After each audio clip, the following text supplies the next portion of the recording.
Hello everyone, it's me Uncle John. Today I am going to read as 66061 Fish Field Trip, Chapter 5. Just inches from my face was a bizarre animal that looked like a mutant starfish. It had about 18 legs and its body was covered with hundreds of sharp spikes. Its skin was reddish brown, but the tips of the spikes were blood red. That's a crown of thorns starfish, Wanda said. I did my report on them. It's even prettier in person. Okay, I can see why it's called a crown of thorns. But I sure wouldn't call it pretty. Hideous is more like it. That for sure, I said. It looks like a cross between a starfish and a big hairy spider that fell in a paint can. See those spines? Wanda said. They are poisonous. They're supposed to make us like it better, Ralphie said. The spiny starfish was creeping slowly over a big plate-shaped coral behind it. The coral looked bare and white. What happened to that coral back there? Keisha asked. Why is it all white? The starfish killed it, Wanda said. Those things eat coral, but they don't go after the rocky part, just the living polyps. Wanda said. That white area is bare, dead coral skeleton, but that's not all. There is more. I said. Here's a really weird part, said Wanda. To eat, the crown of thorns starfish pushes its stomach out through its mouth and puts it on top of the coral. Then it digests the coral with its stomach outside of its body. That's the most disgusting thing I ever heard. Tell me more. It gets worse. Sometimes thousands of those things show up at the same time. When they do, they can kill an entire coral reef. Can anything stop them? I said. The freeze grinned. Watch this, Tim. We swam closer to where the monster was slowly crawling over the coral. Little crab popped up from a crevice. It stood in the path of the starfish, waving its claws defiantly. As the starfish approached, the crab clipped some of its thorns right off. Then it jabbed at the starfish's soft underbelly. The monster backed away. Hooray, I shouted. Way to go, little crab. What made it stand up to the starfish like that? Carlos asked. Couldn't it have gotten poked with one of those poisonous spines? It was protecting its home, Miss Frizzle said. Remember? Oh, lots of animals depend on the coral reef. The coral gives the crab a home, so the crab defends the coral. More mutualism, DA said. That's right, but we haven't yet experienced my favorite example of mutualism. The freeze announced. Class, it's time to leave the bus. Right here, but I can't swim, Arnold said. You can now, said the freeze. In an instant, we were outside the busfish, completely surrounded by water. I looked down and saw that my arms had turned into fins and my legs had become a tail. The freeze had turned us all into fish. I found that by wiggling my tail from side to side, I could cruise quickly through the water. But the best part was I could now breathe underwater. It took 5 minutes to get used to it. But after that, being a fish was fantastic. I used the fins on my sides to steer and the fin on my back to keep from rolling over. To move forward, I mostly used my tail. This is awesome, Carlos called out as he swooped by. I scooted around some coral and caught up to him, dodging a sea fan on the way. It was incredibly fun, like a combination between a video game and the best water park ride in the world. I weaved among the coral, practicing turning left and right until I could control exactly where I was going. When I wanted to cover a bigger distance, I found that a few powerful thrusts of my tail made me shoot forward really fast, and I had to brake with my side fins to slow down again. Swimming around was really great, but I was getting more and more nervous that we wouldn't make it back in time for the assembly. I was about to say something to the freeze when DA swam over with a flick of her tail. Miss Frizzle, what exactly are we looking for? She asked. I had forgotten that the whole reason we had changed into fish was to look for, experience. Miss Friesel's favorite example of mutualism. Gather round, kids. Fries called out. We're about to visit a cleaning station. A cleaning station? How could anyone get dirty in the water? You're practically in a giant bathtub. Fish need to be cleaned regularly. They get covered with parasites, tiny little animals that live on the skin. They also have dead skin that needs to be cleaned off. And if fish gets a cut, it needs to have it cleaned so it won't get infected. How can fish clean themselves? They don't have any arms. Good question. The answer is they get someone else to do it. Do you see those small striped fish over there? Those are cleaner fish. They wait at special cleaning stations around the reef to clean out the fish. Next to the clump of coral, I could see some small skinny fish just a couple of inches long. They were whitish and each had a long black stripe going down the side of its body. As he watched, much larger fish, about 10 times the size of the cleaner fish, just swam up to the cleaning station. It held perfectly still. That's a grouper. Normally it would eat a fish this size, but it came here to be clean. So it has to behave. Cleaner fish swam right up to the grouper, completely unafraid. It began nibbling on the side of the bigger fish. The grouper didn't move a muscle. Then the cleaner fish swam over to the grouper's mouth. Grouper opened the toothy jaws wide, and the cleaner fish swam right inside. Oh no, it'll get eaten now for sure, but the grouper stayed perfectly still while the tiny cleaner fish picked to clean the inside of its mouth. Meanwhile, another cleaner fish swam right inside the grouper's gills. I couldn't believe it. What a gross job. What's in it for the cleaner fish? Food. The parasites and debris are the cleaner fish's lunch. There are cleaning stations like this all over the reef. Miss Frizzle told us, some with cleaner fish and some with the cleaner shrimps. Even turtles and sharks come by to get clean. Did you say sharks down here? Sure, but even sharks won't hurt cleaner fish. How exciting. A moray eel, a gigantic serpent-shaped creature that poked its head out of a hole and opened its mouth to let in a cleaner fish. I couldn't believe the cleaner fish went in there. The moray eel was huge. That's a black blotch moray, Miss Freeze said. It was easy to see how it got its name.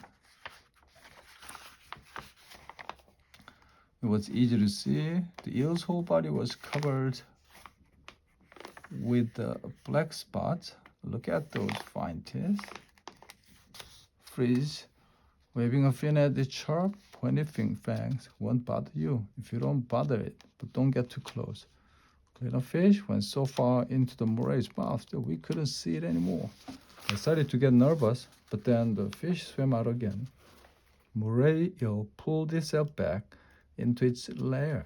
By then, 2 more fish were waiting to be cleaned, including a very pretty fish with blue and yellow stripes and a huge lumpy fish that Wanda recognized from a report as a potato cod. Get in line, kids, Miss Frizzle said. What do you mean? I asked. Time to get cleaned. Follow me. She swam over behind the potato cod. No thanks. I just went to the dentist, said Arnold. But when everyone else got in line behind Miss Frizzle, he took his place at the end. The flitting back and forth nervously. I was right behind Miss Frizzle at the front.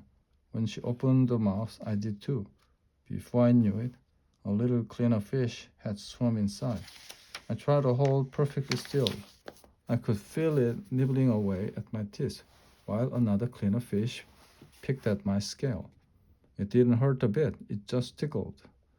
That feels good, said Miss Frizzle when she was finished. I swam over to join her, and we watched the rest of the class getting clean. Before they had finished, though, Miss Frizzle suddenly shouted, "That's enough, class, over here, quick." She sounded like she meant it, so everyone rushed over. What's wrong? Do you notice anything odd about the cleaner fish over there? Miss Frizzle said. No, the fish she was pointing at looked just like all the others to me. Look closely at its mouth and that longer fin on the bottom. That's not a cleaner fish. It's a false cleaner fish. Oh, what? It's an imposter. Just watch. Big angelfish approached the cleaning station and opened its mouth. The false cleaner fish swam over as if to pick up parasite, but then it took a bite right out of the angelfish's side. The angelfish chased after it, but quick as a flash, the trickster was gone. False cleaner fish look almost exactly like cleaner fish, but they're not even related. The whole appearance is a disguise. They pretend to be cleaner to get close enough to attack. That's awful. How could you ever trust a cleaner fish with those imposters around? Fortunately, the fourth ones are very rare, but you're right. With too many of those around, whole system would break down. It's a good lesson though. Things are not always what they seem on the reef. For instance, do you see that pile of stones over there? Some of those aren't really stone. You can't tell now, but just watch. Small fish swam by the rock pile. Then suddenly one of the stones opened its mouth and sucked in the little fish. Wow. What was that? A stonefish. It's really a fish, but it looks just like a stone. Amazing. You can't even see it in those rocks. Stonefish settled back into its rock pile, where its pattern made it nearly invisible. The children is a perfect example of camouflage, said the freeze. Look closely, Miss Frizzle added, and you'll see lots of other animals camouflaged among the coral. Carlos and I swam over to some bright orange coral, which looked like a bunch of flowers. At first, we couldn't see anything on it. But then we noticed what looked like a bright orange slug. Slug was hard to see because it was the exact same color as the coral. Hey, look at this, Carlos called out. Very good, Carlos. We found the camouflaged sea slug. It's a kind of snail, but it has no shell. Looks like it's a camouflage to hide on the coral. Carlos said, that's right, said the freeze. The slug is orange because it's an orange coral. But when the same kind of slug lives on black coral, it's black. Sea slug looked really cool. I couldn't wait to tell my Aunt Joanne all about it if we made it back in time. What about that one? Said Ruffy.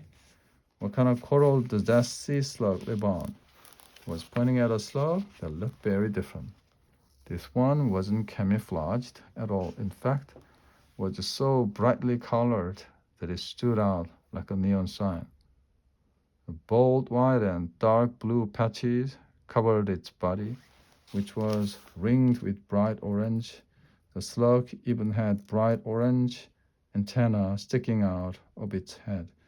That one doesn't need camouflage because it's poisonous, said Miss Frizzle. Its bright colors are like a sign warning predators not to eat it or they will get sick. Is that why so many of the fish here have such bright colors? To show they are poisonous. Colorful fish around me certainly didn't look so cute and harmless. No, Ralphie, most fish aren't poisonous at all. The bright colors are to attract mates. I gave a sigh of relief and bubbles came out of my mouth. So none of those fish are poisonous. That's good news for a change. I didn't say none of them are poisonous. See that funny looking fish over there? Don't get too close to that one. We cautiously huddled behind Miss Frizzle. What is it? I peered at the strange football-shaped fish, which was covered with spots. The other fish seemed to be staying away from it. It's a shame we can't go any closer. Frizzle said, then her face lit up, but we can't. Back inside the bus, kids, you're about to see a freckled porcupine fish in a teasy. Chapter 6. The familiar world of the magic school fish suddenly appeared around us. I was relieved to find myself changed from a fish back into a person again. It seemed much safer. Swimming around the reef was fun, but I was beginning to wonder if we were going to get back to school in time for the assembly. All those people were going to be there, waiting for us, including my Aunt Joanne. Watch closely, kids, Miss Frizzle called. We're going to get a rise out of that porcupine fish. Our buzzfish was now much bigger than the porcupine fish, so I expected it to swim away when it saw us coming toward it. Instead, it turned to face us, as if challenging us. Why bother it? Arnold said. Can we just be friends? Look, Miss Frizzle said. When we got so close that we could look into its black, beady eyes, the fish started to puff up. It swelled bigger and bigger until it had gone from football shaped to basketball shaped.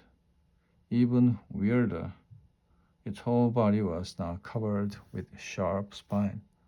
I hadn't noticed them at first because before the fish saw us, its spines were lying flat.